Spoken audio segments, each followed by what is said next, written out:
Good morning, good afternoon. This is Tracy Brown, your somatic nutrition coach and body image and intuitive eating expert. And we are going to talk today about at least 2 ways, possibly more, that can help you deal with that awful, oppressive guilt around food. And, if we talk longer, we might talk about body as well, but today we're going to just focus on food. And I'm trying to get an angle here where the sun is not blinding me or you.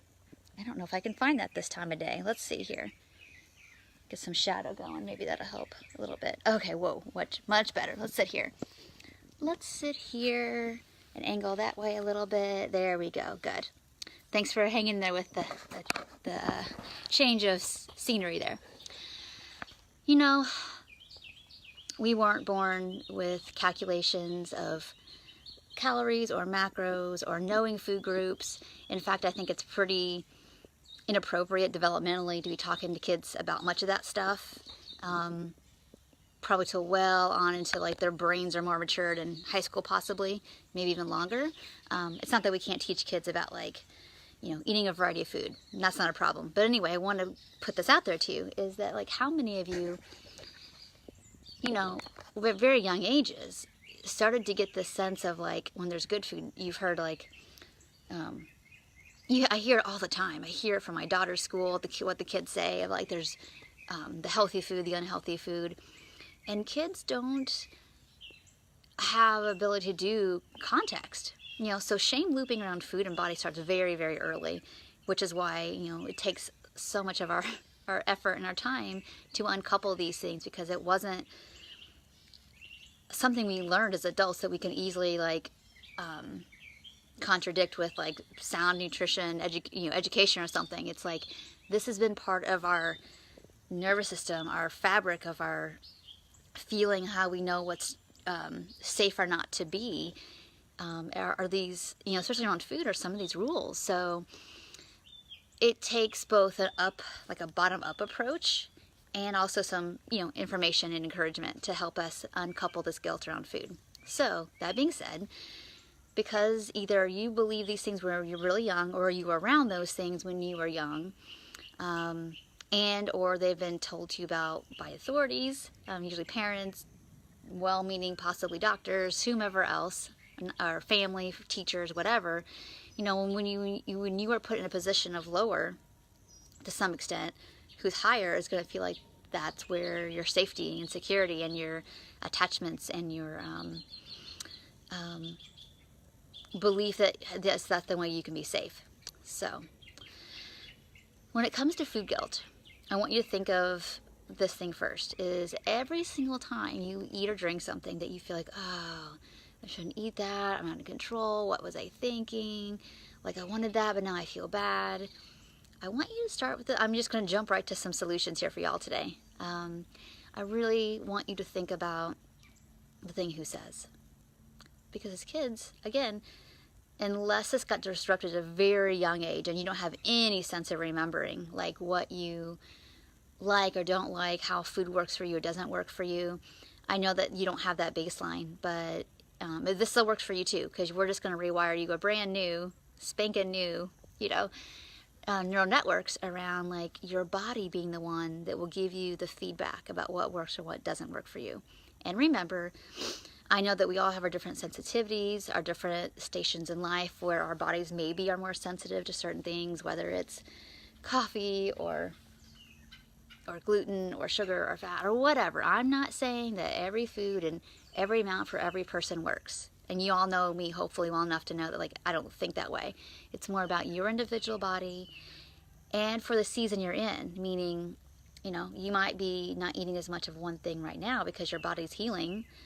And in 6 months or 2 years, it's not an issue. It's a non-issue with the food. So anyway, there's that. But the top-down approach is going to be who says. Who says what you're eating is too much? And how would you know? Who says what you're eating isn't working for your body? And how would you know? And in what amounts would you know it in? That's what your job is to learn. And that gives you a tremendous amount of when I say locus of control, I don't mean I'm controlling my food. It means I have enough sense right here in the middle, not being overly concerned with what everybody else thinks and not caring at all what anybody else thinks, but being here right in this middle space of like, I know how to look internally to know the truth, and I trust that. That's what we were trying to develop with this process. So that's your top-down approach, and that's actually a little bit of bottom-up as well. The bottom-up would be anytime that you feel quote-unquote guilt around eating something, a certain amount, a certain food, a certain time of day, something different than what you typically do. If at any time that makes you feel small or overwhelmed, then you know that's from a different time. Meaning like your adult self can know like, there's nothing wrong with drinking a lemonade. There's nothing wrong with like having a piece of cake.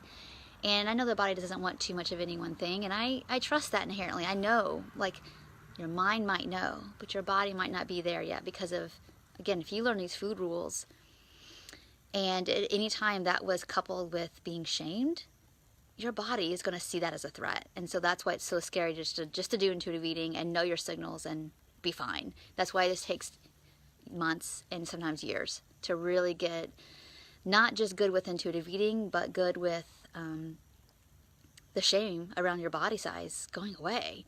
Having these great reminders of people all shapes and sizes on the internet, it's awesome. And that's been, I think, tremendously helpful to so many people.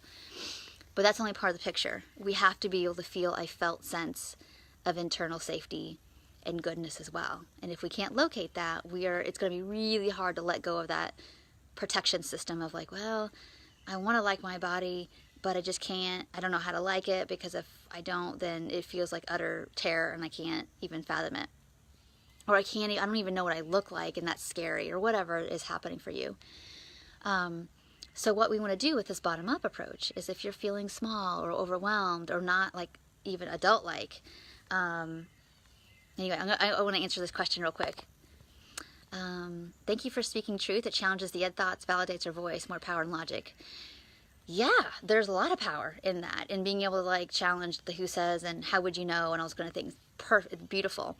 And I also think it's equally, if not as more important, to be able to feel safety and navigate what doesn't feel so good internally, to know that's safe and it's heard and it's held and witnessed, and that's super important. So how we do that is through body sensation. If you're not familiar with that, it's like, when like you're thinking about going out to lunch and you've never been to this restaurant, so you could probably feel tightness in your body and your thoughts even haven't started to crank up yet. Now the thoughts will start cranking once the body sensation gets a little louder than feels tolerable, and that's when the food rules start kicking in. But first, even below, before, you can do the logic with the thoughts, but the body is what we want to bring safety to. So from a body perspective, if you are just able to notice like, this makes me feel tight and small or tense, and then there might be a secondary reaction. There might be a secondary reaction of mentally spinning. There might be a reaction of wanting to like fight against something. There might be the collapse of like, I can never do the right thing anyway, so might as well just eat everything. Whatever is happening, if you can be with those body sensations and bring some compassion to it and like, yeah, I feel a lot, right? I feel a lot. Just doing that will help, maybe for some of you listening, just soften that tension just a little bit and then bring all that logic in. So I hope this video was helpful. This is pretty nuanced stuff. Some of us can do it on our own with ourselves. Some of us need support. So if you feel like you'd like to walk through some of those breaking up with the guilt around food, you might want to reach out and I would love to hear from you.